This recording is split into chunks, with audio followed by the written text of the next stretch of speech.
The heavy metal doors of Eastgate Maximum Security Prison slammed shut behind Marcus Johnson. The sound echoed through the intake area, marking the beginning of his 3-year sentence. Marcus kept his eyes down and his face blank as the guards processed him. He stood at 6 feet tall with a lean, muscular build. His dark skin bore few scars, unusual for someone from the rougher parts of Chicago. "Fresh meat," one of the guards joked to another. "Won't last a week in general population." Marcus said nothing. He changed into the standard prison uniform and followed instructions without complaint or question. The guards mistook his silence for fear. They didn't know that Marcus Johnson had spent the last 15 years building one of the most feared criminal organizations in Chicago's South Side.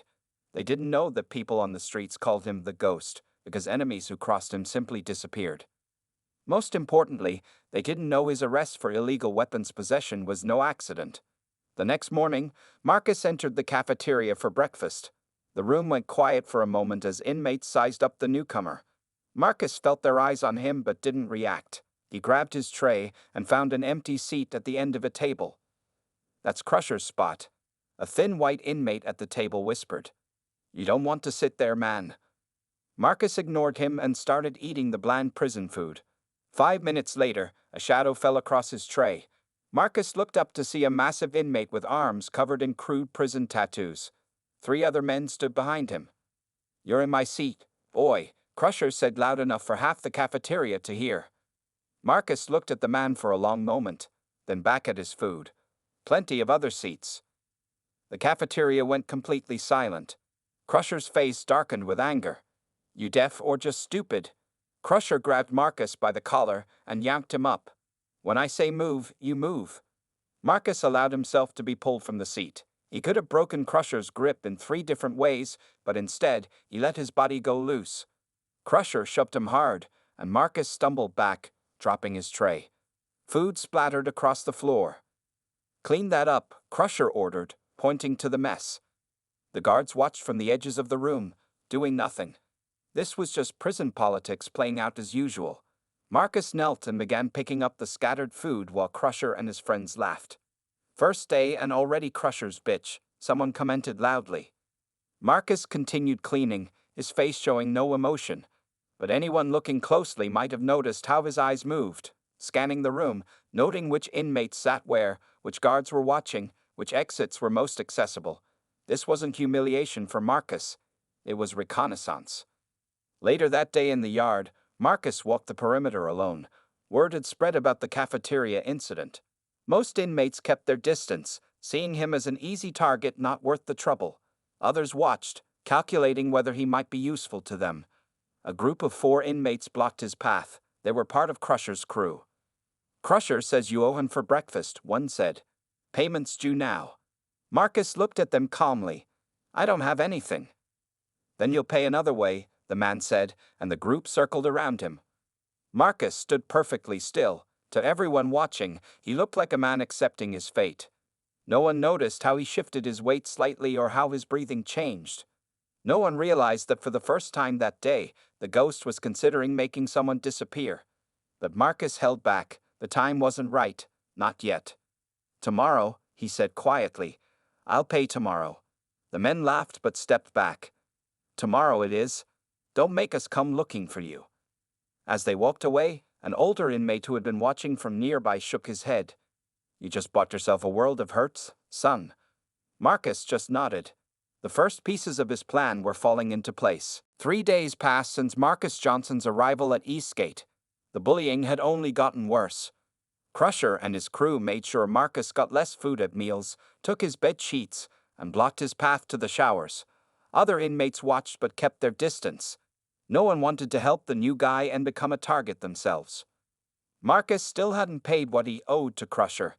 Each day, the debt grew larger in Crusher's mind. Each day, Marcus promised tomorrow with eyes that revealed nothing. On the 4th morning, Marcus was mopping the hallway outside the cells when Crusher and 2 of his men approached. "Time's up, new blood," Crusher said, cracking his knuckles. "We're done waiting." Marcus leaned on his mop. "I'm working. Guard will be back any minute." "Guard's busy with a fight in Block C," one of Crusher's men said with a grin. "Won't be back for at least 10 minutes. Marcus noticed they had timed this well. The hallway was empty except for them. Crusher stepped forward and grabbed the mop, throwing it aside. Into the storage closet. Now, Crusher pointed to a door behind Marcus. For the first time since arriving, Marcus hesitated. The three men took this as fear, their grins widening. They didn't notice Marcus quickly scanning their positions, measuring distances, noting which one carried a hidden shank in his sleeve. Move. Crusher shoved Marcus toward the closet door. Inside the small room, they surrounded him. Cleaning supplies lined the shelves around them. The space was tight with 4 men inside, perfect for what was about to happen. Hold him, Crusher ordered. His 2 friends grabbed Marcus by the arms.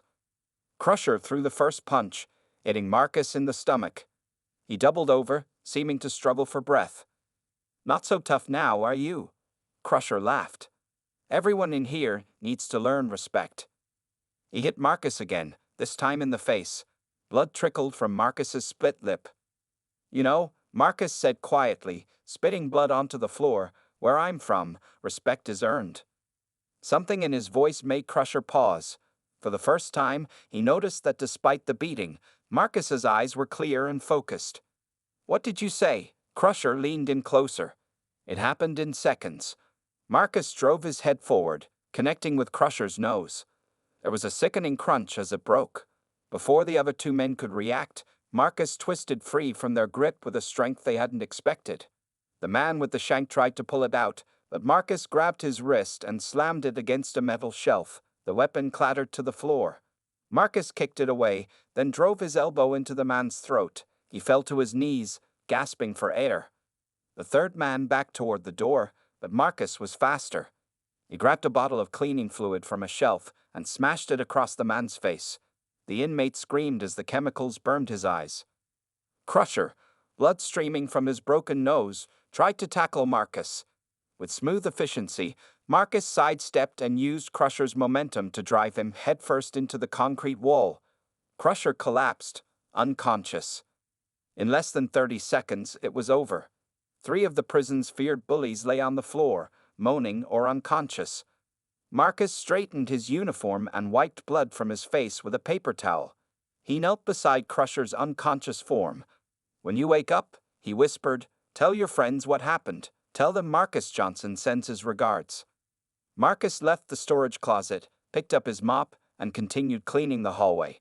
By the time the guard returned, there was no sign anything had happened except for the slight swelling on Marcus's lip. But word spread quickly through the prison. By lunchtime, stories about what had happened in the storage closet grew more incredible with each telling. Some said the new guy had killed Crusher. Others said he'd beaten 3 men without getting a scratch himself. The truth was somewhere in between, but one thing was clear to everyone. Marcus Johnson was not who they thought he was. The cafeteria fell silent when Marcus walked in for lunch the next day. Eyes followed him as he moved through the food line. No one tried to take his food. No one blocked his path. The incident in the storage closet had changed everything.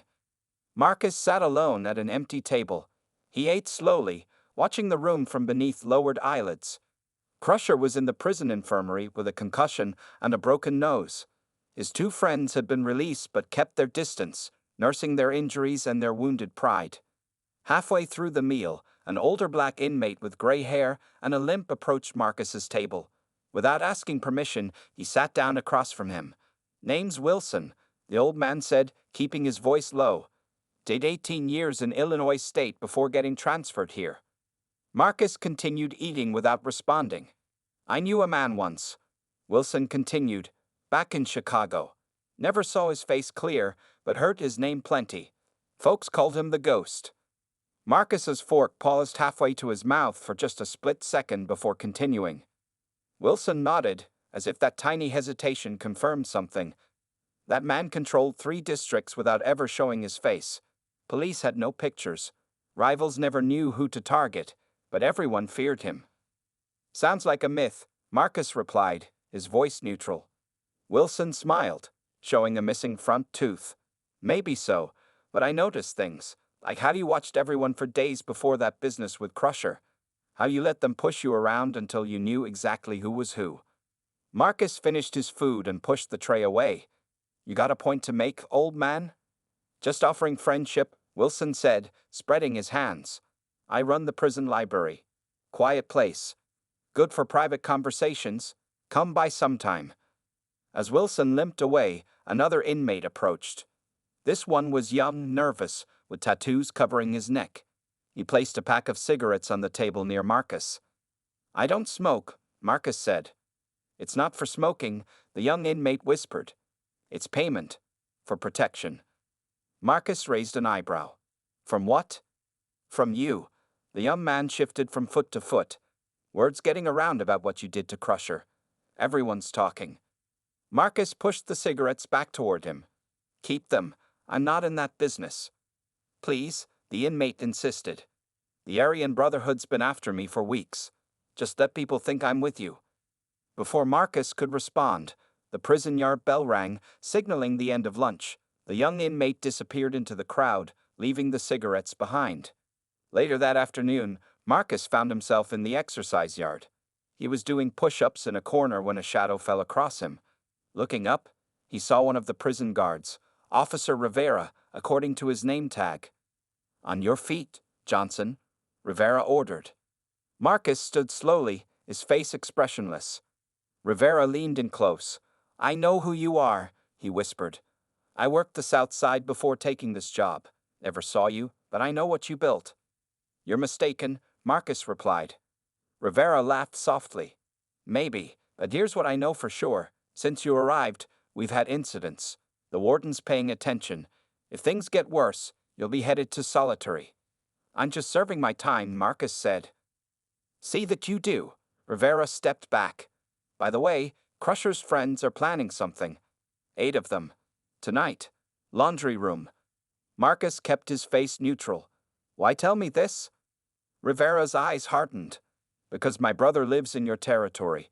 Because 4 years ago, when those Northside gangs tried moving in, someone stopped them. People in the neighborhood weren't bothered anymore.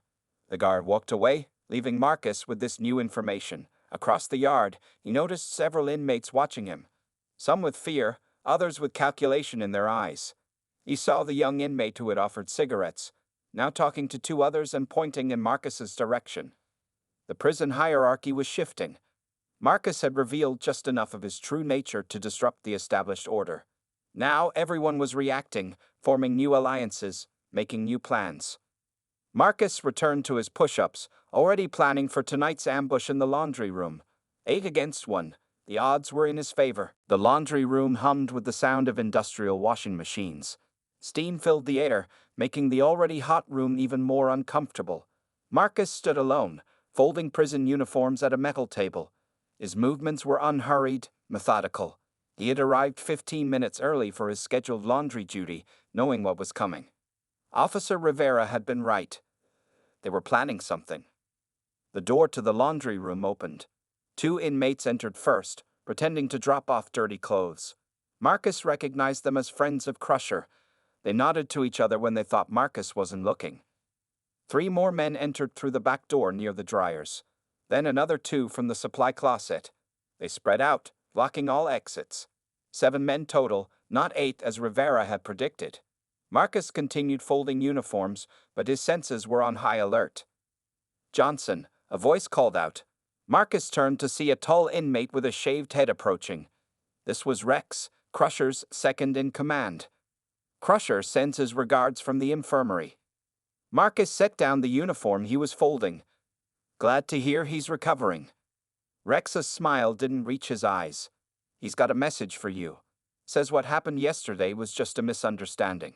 But now everyone needs to know where they stand. The 7 men moved closer, forming a tight circle around Marcus and the table. And where is that? Marcus asked quietly. Beneath us, Rex snarled. He pulled out a homemade knife, a sharpened piece of metal with cloth wrapped around one end as a handle. On your knees. Marcus looked at the weapon, then at each man surrounding him. His eyes lingered on the door to the supply closet. Something was off about their plan. Where's the 8th man? Marcus asked. Rex blinked in surprise. What? There should be 8 of you, Marcus said calmly. Someone's missing. The momentary confusion was all Marcus needed. He grabbed the metal laundry table and flipped it toward Rex and 2 others, sending them stumbling backward. In the same motion, he snatched a bottle of bleach from a nearby shelf and threw it at the overhead lights. The bottle shattered, and sparks showered down as darkness filled half the room. The inmates shouted in confusion. Marcus moved with purpose. He reached the nearest attacker in 3 steps, delivered a precise strike to the man's throat, and took his weapon, a sock filled with bars of soap. Marcus swung it in a wide arc, connecting with another inmate's temple. The man dropped without a sound. "He's over here," someone shouted from near the washing machines. Marcus moved toward the voice, staying low. When an inmate lunged at him, Marcus sidestepped and drove his knee into the man's stomach, then brought his elbow down on the back of his neck. 3 down. Rex appeared through the steam, knife still in hand. "You're dead, Johnson." Instead of backing away, Marcus stepped toward the attack. He caught Rex's wrist, twisted until bones cracked, and took the knife. Rex screamed in pain. The others ran. Marcus said quietly, "It's just you and me now." Fear filled Rex's eyes as he cradled his broken wrist. "What are you going to do?" Marcus pressed the knife against Rex's cheek, just hard enough to draw a thin line of blood. "I could kill you. No one would find your body until morning." Rex trembled. "Please, I didn't know who you were." "And who am I?" Marcus asked. "The ghost," Rex whispered. "From Chicago. The stories are true." Marcus smiled for the first time since entering prison. "Tell everyone what happened here. Tell them I let you live. And tell them the next time someone comes for me, I won't be so merciful." He released Rex, who stumbled backward, then ran from the laundry room. Marcus calmly returned to the overturned table, set it upright, and continued folding uniforms as if nothing had happened. 10 minutes later, Officer Rivera entered the room. He surveyed the unconscious inmates on the floor, the broken lights, the bloodstains. "Only 3?" Rivera asked, looking at the bodies. "The others learned faster," Marcus replied. Rivera nodded slowly. "The warden wants to see you tomorrow. Word's spreading about who you really are." "Then I better finish my laundry duty," Marcus said. "Wouldn't want to make a bad impression." Warden Phillips was a thin man with cold eyes and 25 years of prison administration behind him. He sat behind his desk, reviewing Marcus Johnson's file as Marcus waited in the metal chair across from him. 2 guards stood at attention by the door. "Interesting week you've had, Mr. Johnson," the warden said without looking up. 3 inmates in the infirmary. Crusher with a broken nose and concussion, Rex with a broken wrist, and now rumors flying around my prison. Marcus remained silent, his face revealing nothing. The warden closed the file and leaned forward. "Your record says 3 years for illegal weapons possession. First offense. Yet somehow you've managed to disrupt the entire power structure of my prison in less than 2 weeks." "I'm just defending myself, sir," Marcus replied calmly. "Is that what they call it in Chicago?" The warden's eyes narrowed. "I received a call from Chicago PD this morning. Detective named Rollins. Says you're not who your file claims you are." Marcus shifted slightly in his chair. The name Rollins was familiar, a detective who'd been trying to build a case against him for years. "What did this detective say?" Marcus asked. "He wouldn't give details over the phone. He's driving up tomorrow." The warden stood up and walked to the window overlooking the prison yard. "Until then, I need to decide what to do with you." "I've broken no prison rules," Marcus said. The warden laughed. "We both know that's not true. But here's what I care about: order. For 5 years, Crusher and his crew kept things stable. Now you've upset the balance." "Crusher was extorting half the inmates," Marcus pointed out. "And you're not." The warden turned to face him. "That young kid, Tacores, telling everyone he's under your protection now. The cigarettes and extra food appearing at your cell. Sounds like you're building your own operation." Marcus remained silent. The warden was right. Things were changing. After the laundry room incident, inmates had begun approaching him for protection. Even some of Crusher's former allies had switched sides. "I'm putting you in Block D," the warden finally said. "It's where we keep the worst offenders. Maybe there'll be more. Challenging for you." Marcus understood the message. Block D housed the most violent inmates. The warden was hoping someone there would take care of his Marcus problem. "Until Detective Rollins arrives tomorrow, behave yourself," the warden warned. "Guards, escort him to Block D." The move to Block D happened immediately. As Marcus walked through the prison, inmates stopped to watch. Word had spread quickly. Some nodded respectfully. Others glared with hatred or fear. Block 2 was different from the rest of the prison. The cells were smaller, the lighting dimmer. Guards patrolled in pairs, their hands never far from their batons. As Marcus entered the common area, 30 pairs of eyes turned to study him. These men were different, harder, more disciplined. They didn't rush to judgment like Crusher and his crew. A massive inmate with a scar running from his forehead to his chin approached. The other prisoners made way for him. "You're the one they're talking about," the scarred man said. His voice was surprisingly soft. "The ghost."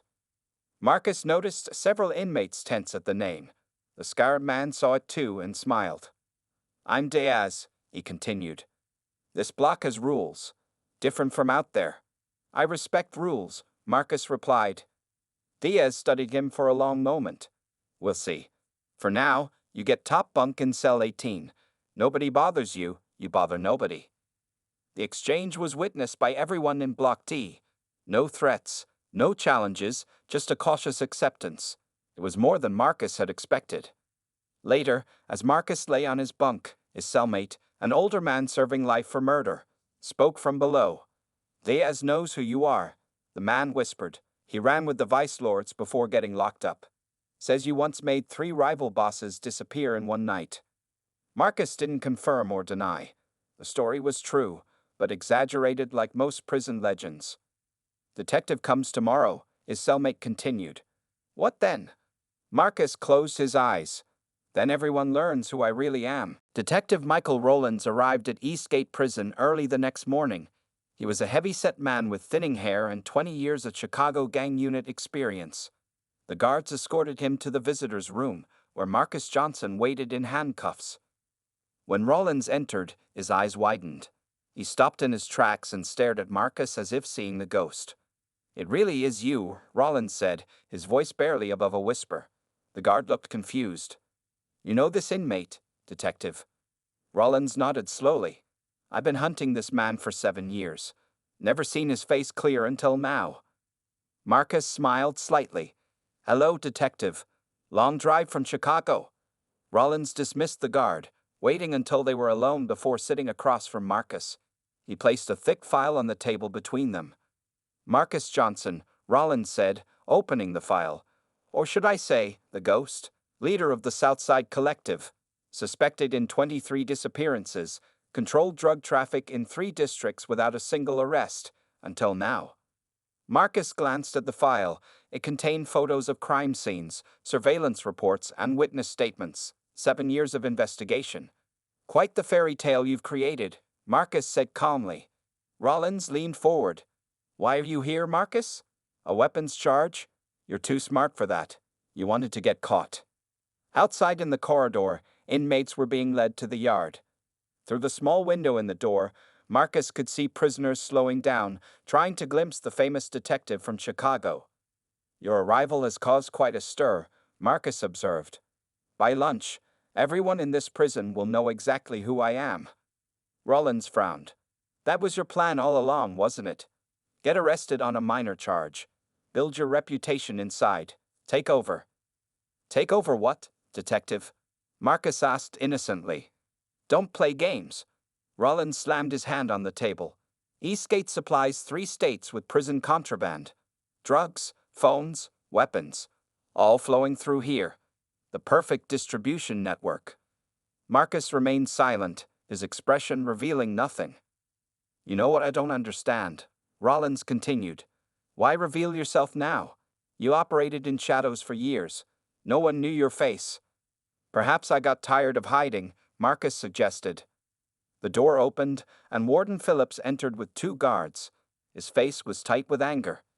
"Detective, what's going on? Half the prison is talking about this inmate being some kind of crime lord." Rowlands stood up. "Warden, you have Marcus Johnson in your prison, the ghost of Chicago, one of the most wanted men in Illinois." The warden looked at Marcus with new understanding. "So that's why the power shift. That's why inmates are suddenly following him."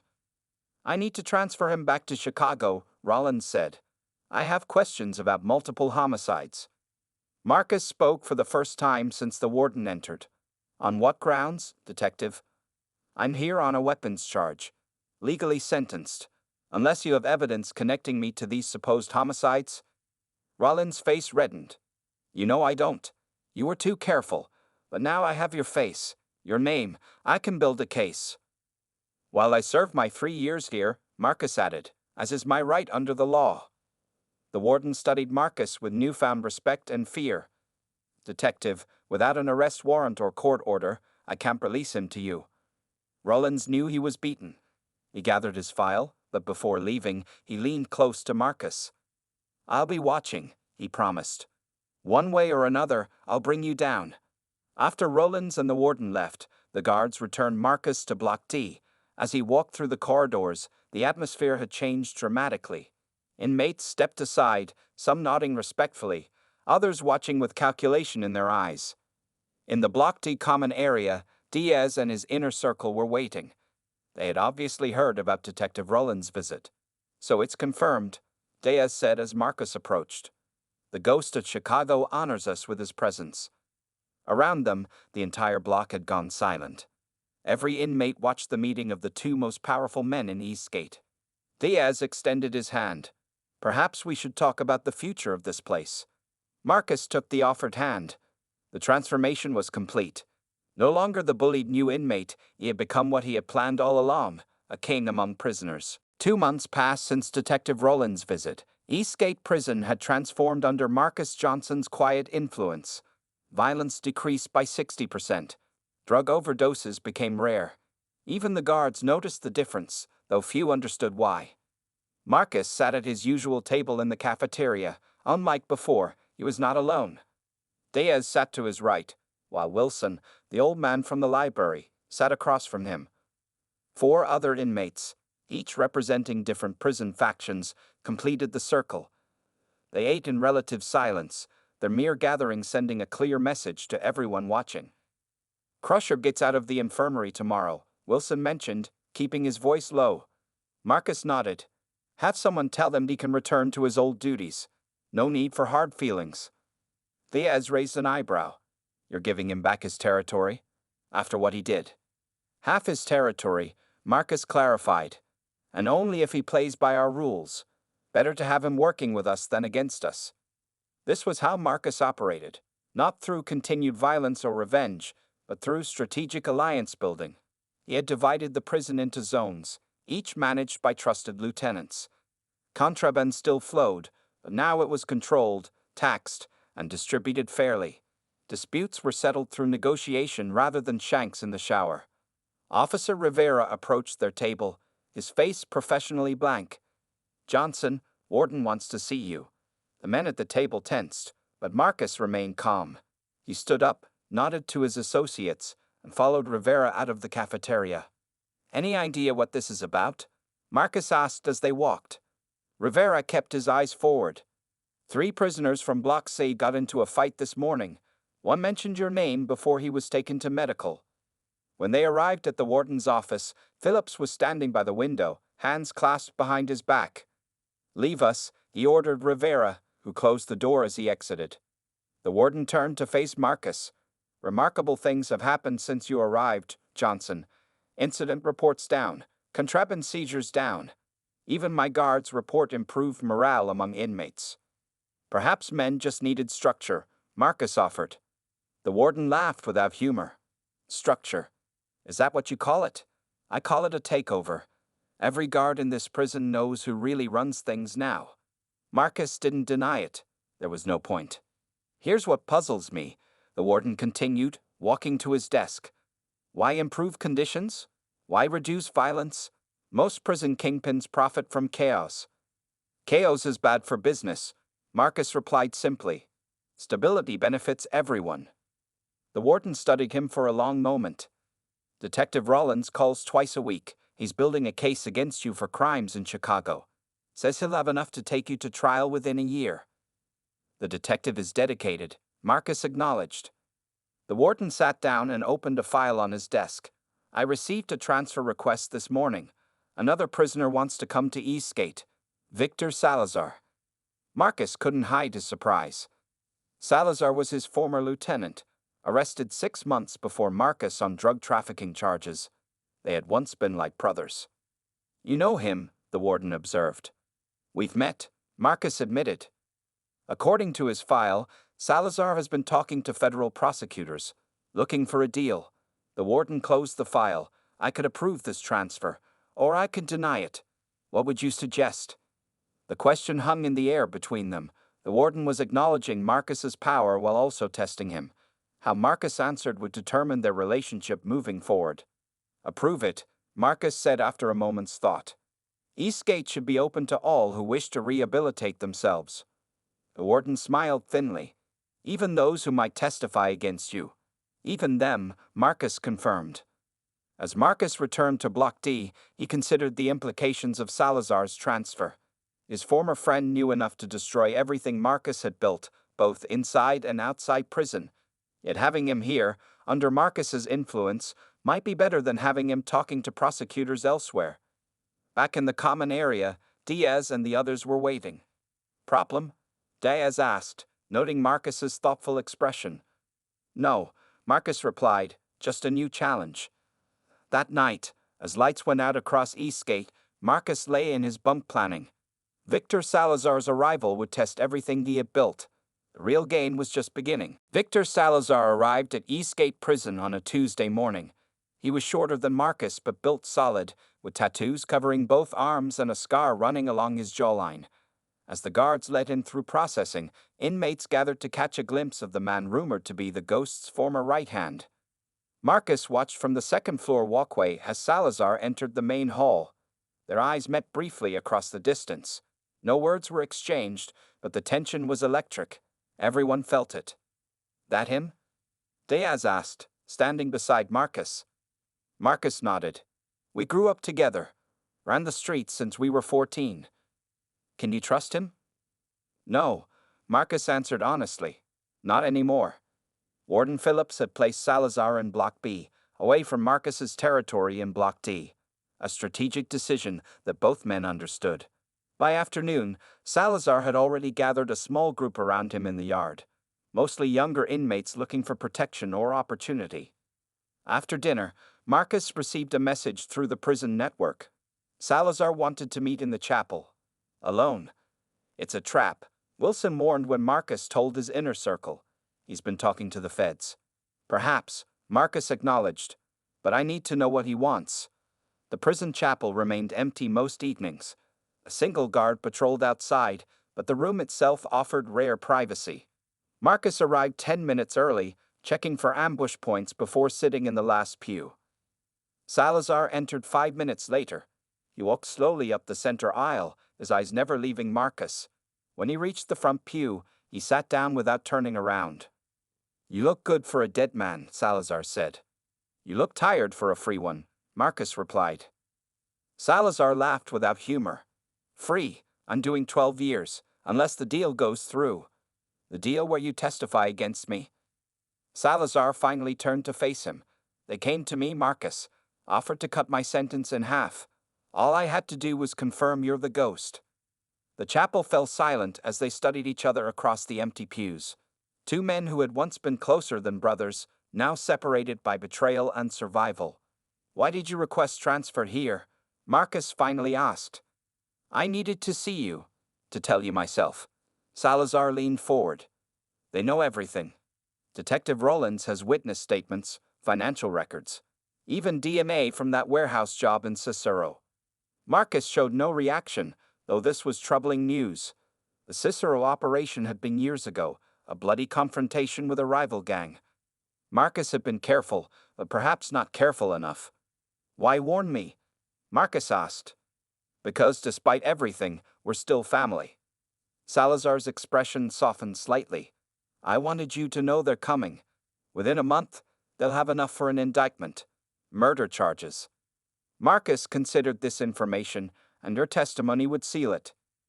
Salazar nodded. 25 to life, maybe worse. What do you want, Victor? Protection, Salazar said simply.